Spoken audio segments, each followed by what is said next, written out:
Okay, we've got lots of UFO news to talk about today, so get in here. This is Jack with Cosmic Road. I talk about UFOs and the paranormal. Please hit like and subscribe, and let me know what you guys think in the comments below.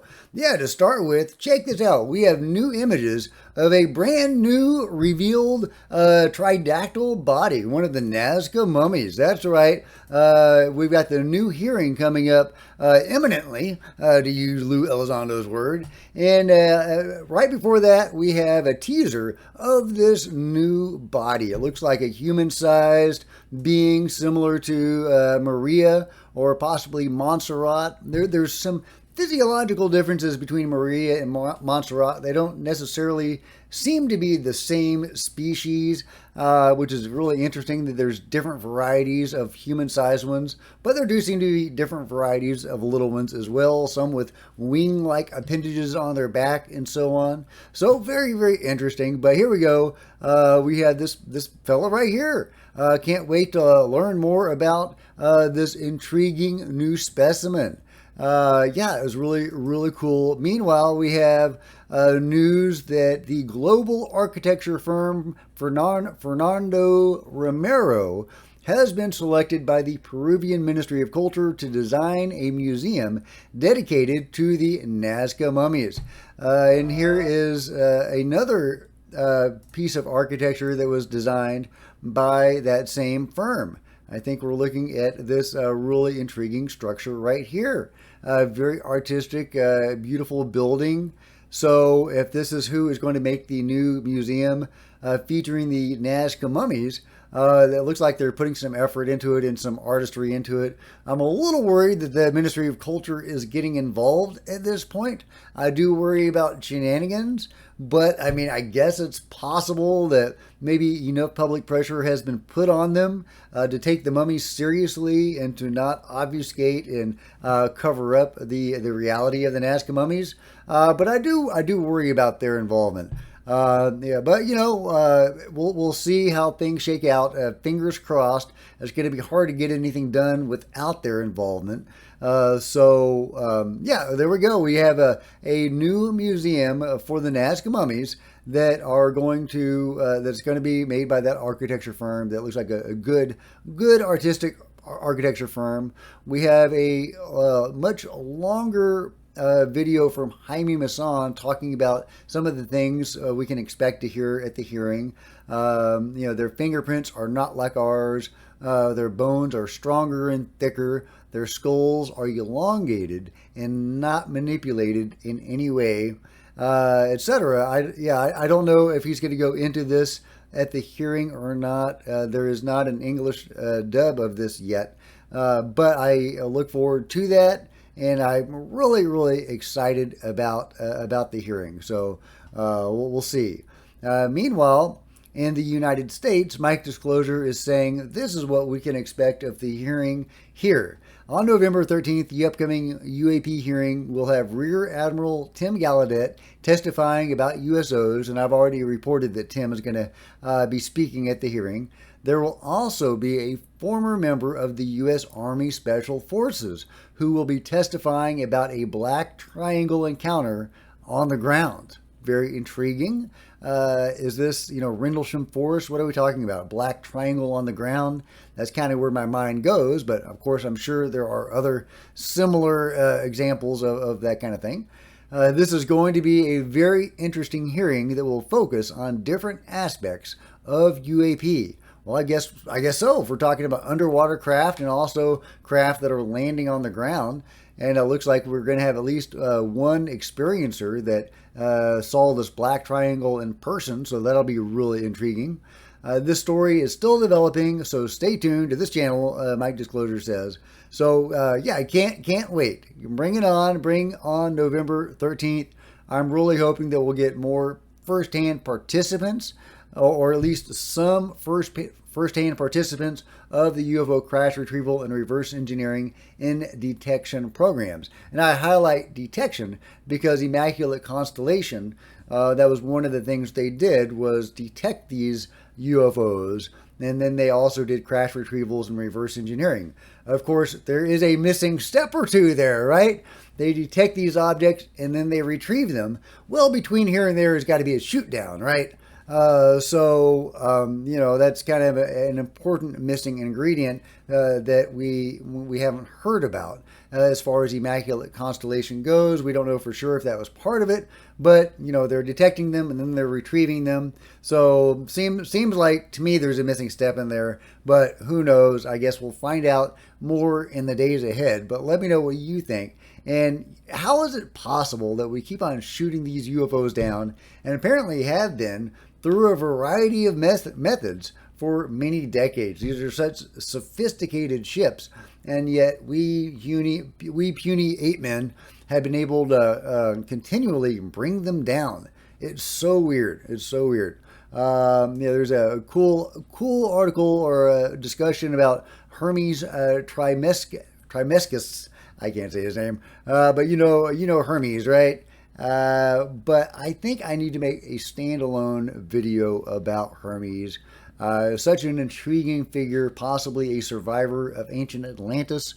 And of course, his teachings would go on to be, read in the Kabbalion.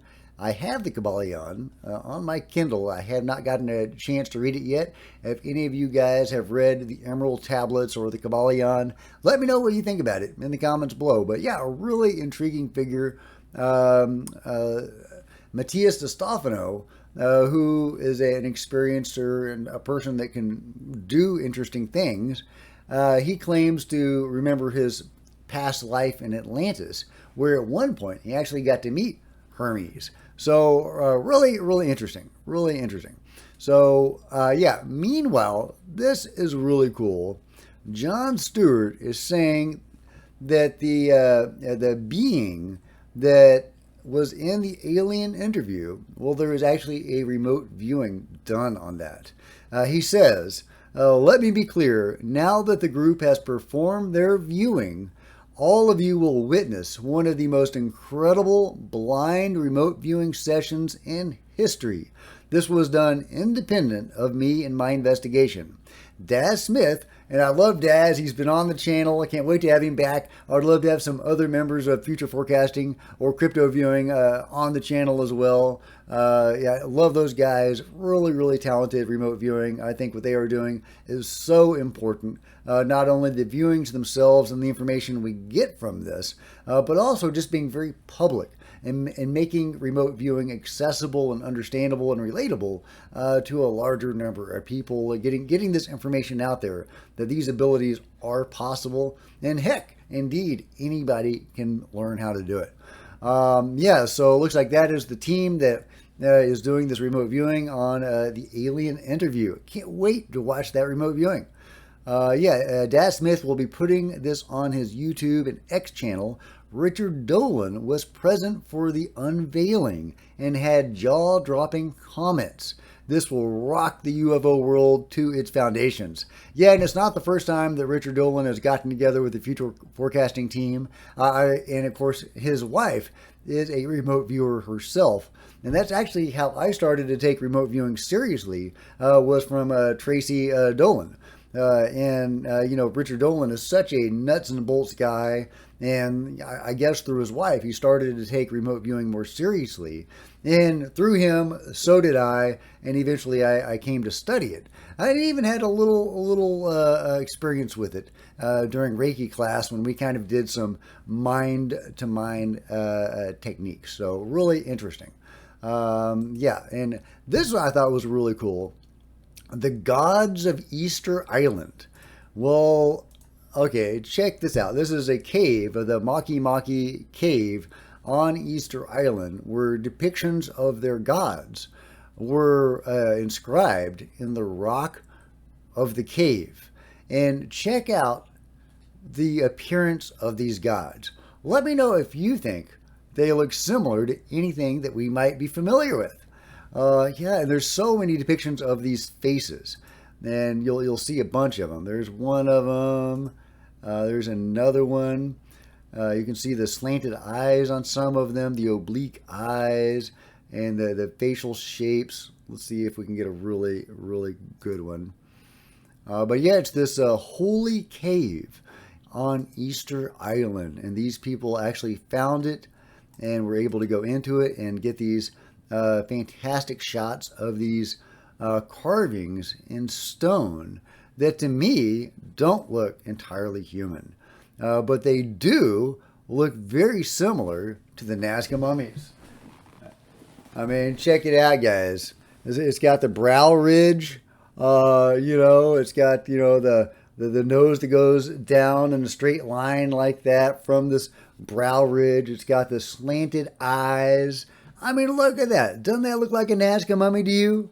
I don't know. Let me know what you think about that. But I thought that was super fascinating. So were the people of Easter Island in touch with the Nazca mummy beings or something similar to them? Maybe just gray aliens or something like that. Super intriguing. I would love to know the truth of that. Meanwhile, we've got a really intriguing possible UFO video of a UFO smashing into a truck. That's right, we have another video of a UFO smashing into a truck. Hopefully some of you have checked out the video I made about the orb that smashed into John Bell's truck, a real Florida UFO. On camera, you see this orb smashing into his truck and rattling his entire truck, his multi-ton vehicle. And apparently we may have another example of that. So let's check it out. As a short, it's only a few seconds long, but something is coming down from the sky and hitting that 18-wheeler. It's a very hard impact. I mean, could that be something else? Could that be a, artillery round or something like that? Totally could have a mundane explanation, and maybe some of you recognize what this phenomenon is. And if you do, let me know what you think about this in the comments below. But super intriguing because it looks in the opening frames of this to be very spherical. So let's go back. Let's get a still shot right there. You can see this, what appears to be a sphere, just smashing into this 18-wheeler. And has a very physical impact, as you can see. Lots of dust coming off of it. And then the object itself appears to ricochet up, going somewhere unknown. So, what became of that object? I would love to know. Has anybody recovered it? Super intriguing. It happened just a few days ago. So, let me know what you think about that and everything else covered today in the comments below. And if you've enjoyed this video, please give me a big thumbs up. I sure would appreciate it. Smash the like button and the subscribe button and the bell to be notified of future videos. You don't want to miss a thing. Join me on social media. There's Facebook and Twitter links below. Love to see you guys there. If you want to support Cosmic Road in an even bigger way, consider grabbing a coffee mug or a t-shirt in the merch store below, or by becoming channel members. Channel members are rock stars, and I really appreciate you guys' support. Thank you so much. Meanwhile, there's plenty of other videos on the channel, and I'll see you guys next time. This is Jack with Cosmic Road, signing out.